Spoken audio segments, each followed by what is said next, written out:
Noah's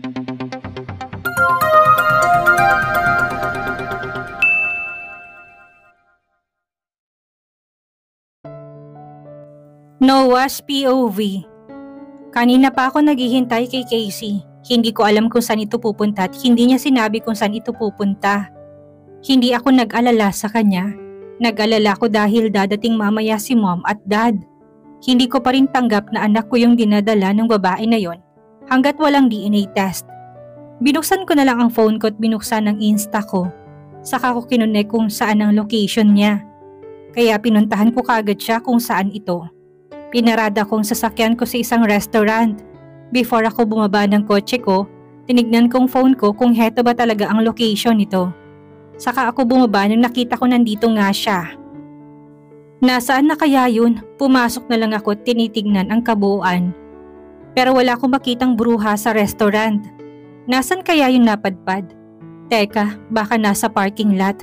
Pagpunta ko'y nakita ko siyang nakatayo't hindi gumagalaw. Kaya pinuntahan ko siya, tinawakan ng wrist niya. Nilingon ko siya sa akin. Ba't ba ang... Hindi ko na natuloy ang sasabihin ko dahil nakita ko siyang umiiyak. Ewan ko pero nakaramdam ako ng sakit mula sa puso ko nung nakita ko si Casey na umiiyak. Agad siyang sumandal sa dibdib ko at umiyak. Nilapat ko mga palad ko sa likod niya, tinaptap ito nang okay na ay tumingin siya sa akin. Kaya tinignan ko siya at saka siya umalis. Agad siyang umalis. What the? Pagkatapos niyang dungisan ng suot kong polo, saka siya umalis biglaan. Sinundan ko naman si Casey at saka ko siya hinawakan sa braso niya. Are you really insane? Pagkatapos mong dungisan itong polo ko, saka bigla ang aalis? Bulyaw ko sa kanya. Wala ako sa mood, okay? Saka siya umiwas ulit sa harapan ko. Ano bang nangyayari sa babaeng yun? Kaya sinundan ko na lang si Casey at hindi na pinakialaman sa gusto niya. Panaylakad lang siya pero ako nakasunod lang ako sa kanya. Nang huminto siya, tinignan ko ang paligid. Playground? Bata ba siya? Para maglaro dito? Isip bata kasi. Umupo naman siya sa duwi na tinignan ko siya. Nakatulala lang siya na parang walang taong sumusunod sa kanya. Gabi na rin dahil mag-aalas 7 na ng gabi pero kami nandito pa sa labas at dinadamay. Ang pangit na to pero bakit ba ako nandito? Wala naman akong pake sa babaeng to. Pero baka may mangyari sa kanya at malalagot pa ako kina mom at dad. Saka sa magulang nito. Alam mo bang buong buhay ko, sa kanya lang umikot ang mundo ko? Panimula ni Casey. Hindi ko alam kung anong tinutukoy nito. Bukod sa magulang at kapatid ko, siyang naging inspirasyon ko. Aniyan niya ulit. Bakit ba hanggang ngayon hindi ko pa rin siya makalimutan? Saka siya humagulhol ng malakas. Tinignan kong paligid at mabuti na lang walang tao dito. At baka isipin nilang pinapaiyak ko to. Ano ba ang gagawin ko? Hindi ako sanay sa ganito. Dinukot kong panyukot saka ito inilahad sa kanya. Aga niya naman tong kinuhat saka siya suminghot sa panyo ko. Ang baboy talaga, kababaing tao. Teka, what happened ba? Lakas kong tanong sa kanya. Niloko niya ako, iniwan niya ako, saad niya. Niloko? Iniwan? May boyfriend ba to dati? Wait, you have ex-boyfriend? Tanong ko sa kanya. Tumango naman si Casey sa akin. May pumapatol pa pala sa immortal na to? Paano nilokong ginawa niya sa'yo? Tanong ko sa kanya. Nagmahal siya ng iba? Akala ko magpo-propose na siya sa akin. Yun pala makikipag-break sa akin. Wika niya naman. Niloko ka niya habang kayo? O sinabi niya sa'yo kagad dahil saka nakipag-break sa'yo? Tanong ko ulit. Sinabi niya sa akin saka siya nakipag-break. Sambit ni Casey sa akin. Palihim naman akong tumawa pero hindi niya nahalata yun. That's not cheating, Casey, sambit ko sa kanya. Tumingin naman siya sa akin. You know why? Because if we really cheated on you while you were in love with someone else. Pag-explain ko sa kanya. Alam mo dapat mag-thank you ka sa kanya kahit papano because he told you right away and broke up with you right away. Aniya ko sa kanya. And sana tanggapin mo na lang na may iba na siya, mas lalo ka masasaktan. At lalo na yung magiging anak ko. Saad ko sa kanya. Teka, ano sabi ko? Magiging anak ko. Napailing naman ako sa sinabi ko. Ano bang sinasabi mo, Noah? No, dala lang yun ng emosyon. Tumayo naman siya kagad at tumarap sa akin. Kanina umiiyak tapos ngumingiti na ngayon. Umalis naman si Casey sa harapan ko. Baliw na ata to. Kaya sinundan ko na lang siya at saka kami naglakad. Casey's POV. Hoy, gising! Tapik sa akin ni Noah. Ano ba? Sabing gising, bulyaw niya sa akin. Napabangon naman ako dahil sa ingay nito. Ba't bang ingay mo? Natutulog pa ako diba? Aniya ako sa kanya. Get up, nandyan yung mama't papa mo saka yung makulit na kapatid mo. Saad ni Noah sa akin. Kaya napatayo ako at inayos ang kwarto ko saka ako lumabas. Nakita ko si mama't nililibot ang mata niya sa kabuuan ng bahay na tinitirhan ni Noah. Ma, good morning po sa inyo. Pagbati ko sa kanila. Ate! Tumakbo naman si Pamela sa akin. Ate, siya ba yung asawa mo? Paano naman si Kuya Owen? Sunod-sunod niyang sambit sa akin. Hinila ko naman siya papunta sa gilid. Pamela, may hindi kasi ako sinasabi sa'yo pero kasi para sa mga matatanda yun. Anay ako sa kanya. Tumango naman siya at mukhang naintindihan niya naman ng punto ko. Kaya bumalik na kami kina mama. Ma, bakit po kayo nandito? Bulong ko sa kanya. Gusto ko lang kayo makita. Saad ni mama. Niyaya naman kami ni papa na kumain na ng pangumagahan kasi may dinala sila na pagkain. Sarap ma. Na-miss ko po to. Saad ko kay mama habang kumakain ang niluto niya para sa amin. Opo, masarap po ti. Ma, utal na sabi ni Noah. Plastic naman itong nauutal pa. Salamat at nagustuhan mo. Saad ni mama. Ate, ang gwapo naman ni Kuya Noah. Saad ni Pamela sa akin. Gwapo-gwapo dyan. Sama naman ang ugali. Siyempre naman, saludo nito sabay nakipag-apiran kay Pamela. Close sila? Pshh! Pagkatapos namin kumain saka sila nagpasyang umuwi. Dumaan lang pala sila dito para sa pagkain para daw first food ni mama sa bagong bahay namin. Pagkapasok sa bahay ay umupo kagad ako. Hindi man lang ba sila tumawag sa'yo? Tanong ni Noah sa akin. Umiling naman ako saka siya pumunta sa kwarto namin. Teka, saan ako natulog? Sa sofa? Ay wow, tapos siya sa kama. Sa bahay namin may sarili akong kwarto at kama. Tapos dito sa sofa lang ako hihiga. Ay wow! Pagpunta ko ng trabaho ay nakita ko na lahat sila ay nakatingin sa akin. Ano bang meron, Bessie? Agad naman na tumakbo sa akin si Sarah at hinila ako palabas. Teka, bakit ba? At anong nangyayari? Pagtataka ko sa kanya. Look, pinakita naman ni Sarah sa akin ang phone niya at pinanood sa akin. Nagulat naman ako sa pinapanood niya sa akin. Sino nag-post niyan? Utal kong saad sa kanya. Hindi ko alam, Bessie. Sambit niya. Pagkasabi ko't pasugod ko nung araw ng kasal nila. Bigla namang may tumawag sa akin. Tinignan ko ito at nakita ko yung boss namin sa kumpanya.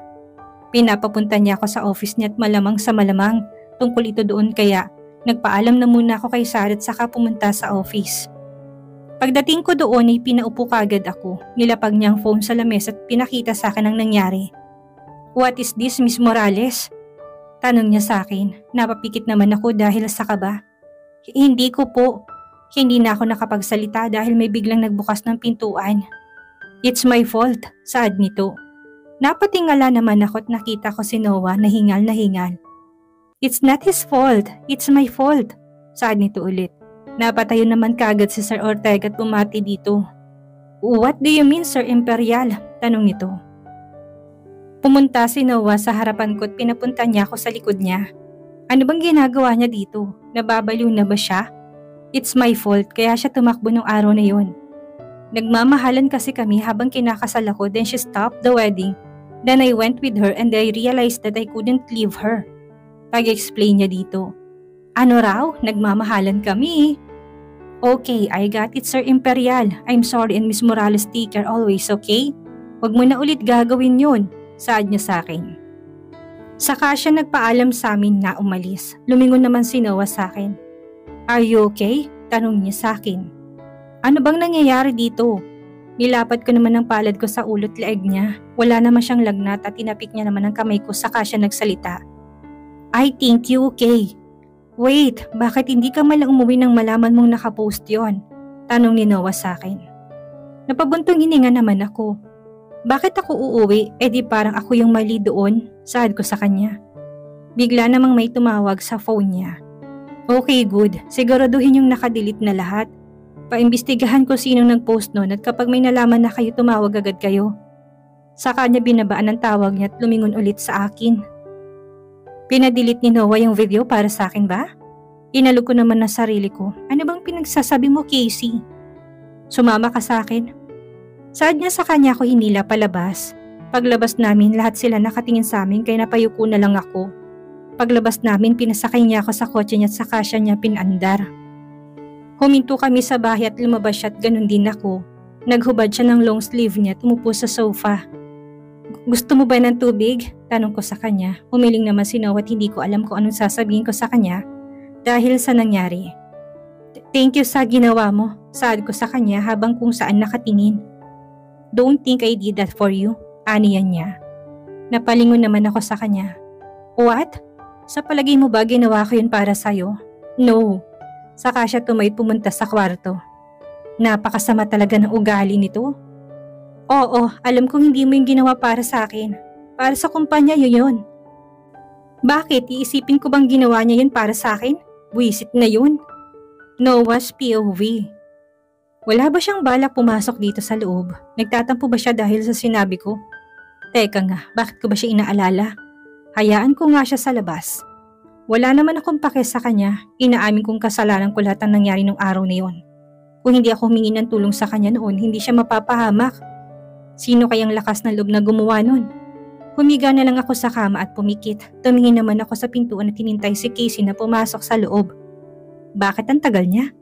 Tumayo ako at lumabas ng kwarto. Uminom na muna ako ng tubig at pagkatapos nun tinignan ko siya sa sala. Nasaan yun? Tinignan ko siya sa garden at nakita ko si Casey na pinipitas ng bulaklak. Bawat petals nun ay pinipitas niya. Kita ko pa rin siya kasi may ilaw ang garden namin. Buwisit na lalaki na yun. Ano bang akala niya sa akin? Bulag! Aniya habang nagpipitas ng bawat petals ng bulaklak. Sumandal naman ako sa pader at tinitignan siya. Kasalanan niya naman kung bakit ako sumugod sa kasal na yun. Saad ni Casey ulit. Ayos talagang babae na to. Ang ingay-ingay, 10 oras na ng gabi. Sabi ko na hindi yun para sa akin, para sa kumpanya na hawak nila. Ang selfish talaga ng mayayaman, reklamo nito. Pati ba naman bulaklak, kinakawawa. Natawan naman ako sa asta nito, agad naman ako napabalikwas. Nang nakita kong lumingon to, paktay, narinig niya ata ko. Nakita ko na papunta siya sa gawi ko kaya napatakbo ako at pumasok agad sa kwarto. Humiga ako at nagpanggap na natutulog, narinig ko na nabuksan niyang pintuan. At saka siya humiga sa sofa. Dapat dyan ako eh. Saad ni Casey saka siya tumalikod sa akin at dumilat naman ako na tinignan siya. Tinignan kong lagay niya sa sofa at malit nga ito para sa kanya. Si mom kasi mag-rent ng bahay ganito, iisa lang ang kwarto. Narinig ko na humihilik siya. Paano naman ako makakatulog nito sa babaeng to? Humiga na lang ako tinignan ng kisame. Hanggang si inaantok na ako. Pagkagising ko nagulat ako sa nakaharap sa akin. She's okay? Lumipat siguro siya sa kama dahil sa liit ng sofa. Patayo na sana ako nang niyakap niya ako. Nakaramdam ako ng tibok ng puso ko. Hindi ko alam kung anong nangyayari. Kaya napahawak ako sa puso ko tinignan si Casey habang natutulog. Ano bang nangyayari sa akin? Hindi na to maganda.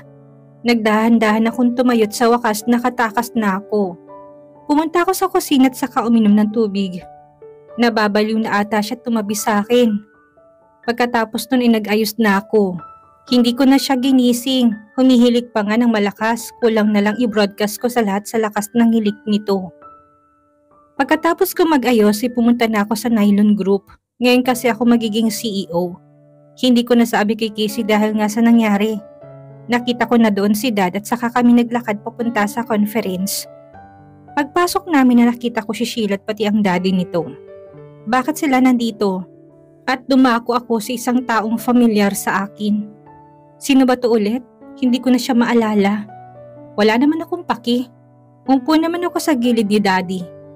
Nandito na bang lahat? Tanong nito sa kanila. Nandito kasi ang lahat ng co-founder to head ng Nylon Group. Umuo naman siya at saka kami umupo lahat. Tinignan niyang kabuuan ng lahat saka ito nagsalita. Sorry for what happened yesterday because it happened suddenly. Saad nito sa kanila. Sir Imperial, the Nylon Group almost failed. Sorry for the issue, Sir Noah. Saad ni Mr. Hernandez. Sa palagay niyo po ba, worth it talaga siya na maging CEO ng kumpanya? Tanong naman ni Mr. Coltero. Don't worry, hindi nadamay ang kumpanya. Ito dahil inayos ng madali ni Noah. Sambit ni Dad sa kanila. Kaya naniniwala ko na kaya niyang hawakan ng maayos ang Nylon Group, aniya ulit. Tumayo si Dad at tumingin sa lahat. I announce to you that the new CEO of Nylon Group, saad ni Daddy. Kaya tumayo ako at nagpasalamat sa kanila. Tumayo naman silang lahat at nagsipagpalakpakan. Thank you all. I'm Noah Imperial, the new CEO of Nylon Group. Saad ko sa kanila at saka sila nagpalakpakan. Pagkatapos nun ay kinamayan nila ako, isa-isa bago lumabas ng conference nang si Sheila na ingumiti siya. Congrats Noah. No Mr. Noah, saad nito sa kanatawa at nakipagkamaya sa akin at saka siya lumabas. Pagkatapos nun ay huminga ako ng malalim. Tinignan kong kabo ang conference at saka ako lumabas na. Pumunta na ako sa office ko, tinignan ang pangalan ko. Mr. Noah Imperial, gwapo talaga ng pangalan ko. Bigla namang pumasok si Sheila sa office. Congrats again, saad nito. Hindi ba uso sa babaeng ito ang kumatok? Thank you again. By the way, why are you here? Tanong ko sa kanya. About marriage. Talaga bang hindi mo itutuloy? Tanong niya sa akin. Tumingin naman ako sa kanya at nilagay ang isa kong kamay sa bulsa ko. No, why Sheila? Are you satisfied dahil hindi mo ko nakuha o po yung kayamanan na meron ako? Tanong ko sa kanya. What are you talking about? Siyempre ikaw Noah. I fall in love with you. Dati pa kitang gusto nang hindi pa tayo nagkakilala. Saad niya sa akin. Really Sheila? You like me? Then who's Owen? Tanong ko ulit. Mukhang nagulat naman siya sa akin sa tanong ko. I don't know him Noah. Saad niya ulit sa akin. Okay Sheila, then get out of my office. Saad ko sa kanya. Please, listen to me Noah. I love you. Really? Aniya niya ulit.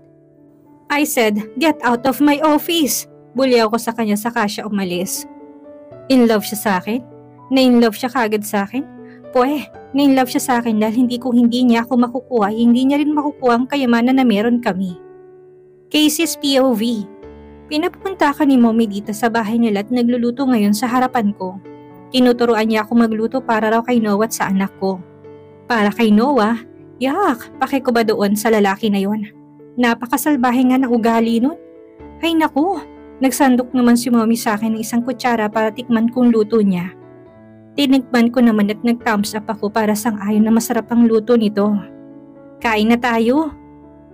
Saad nito sa akin kaya naghanda na siya at kumain na kami. Ang sarap po Mommy, saad ko sa kanya.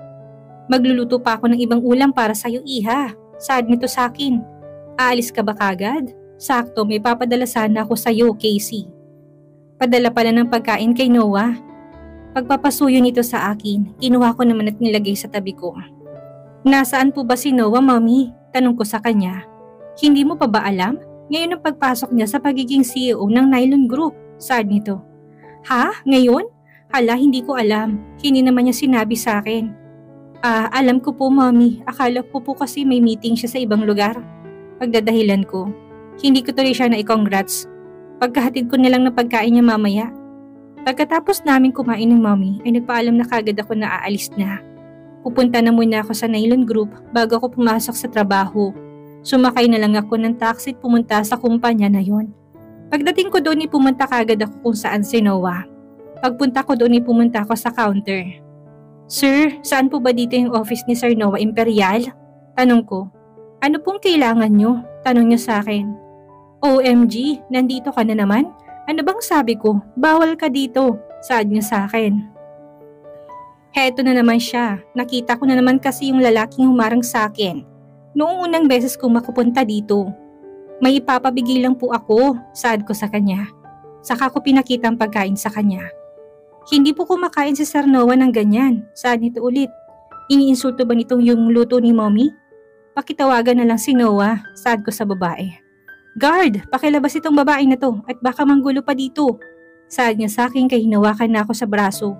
Teka lang, ano ba? May ibibigay akong pagkain. Bitawan niyo ko, saad ko sa kanila. Ano, sumagot ba? Tanong ko sa babae. Umiling naman ang babae. Nasaan na ba yung kumag na yun? Yeah! Agad naman kami napalingon sa sumigaw. Grabe yung boses ni Noah abot sa labas. Nagmamadali naman siyang pumunta sa gawi ko. Sir, ang kulit po ng babaeng ito. Sabi pong bawal siyang umakyat. Pag-explain nito kay Noah. Don't touch her. Aniyan niya sa kabinitawan ako. Grabe ang sakit ng braso ko. Pero sir, hindi na natuloy ang sinabi ni Noah. She's my wife, okay? Anything else? Sarkastikong saad ni Noah. Ayus-ayusin mong trabaho mo, saad nito. Saka ni Noah hinawakan ng kamay ko at kinaladkad papunta sa tapat ng elevator.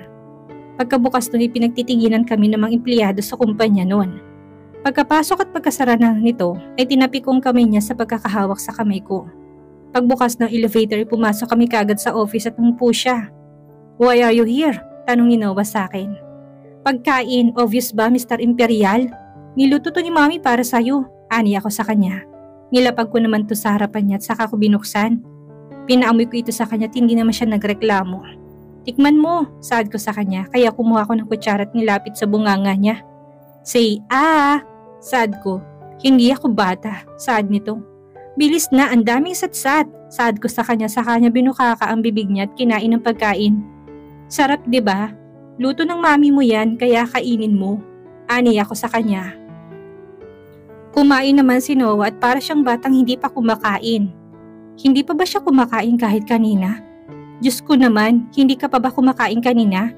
Tanong ko sa kanya, na iling ito sa akin. Paglulutuan ko na lang siya mamaya at bukas para naman may laman yung tiyan niya kahit papano.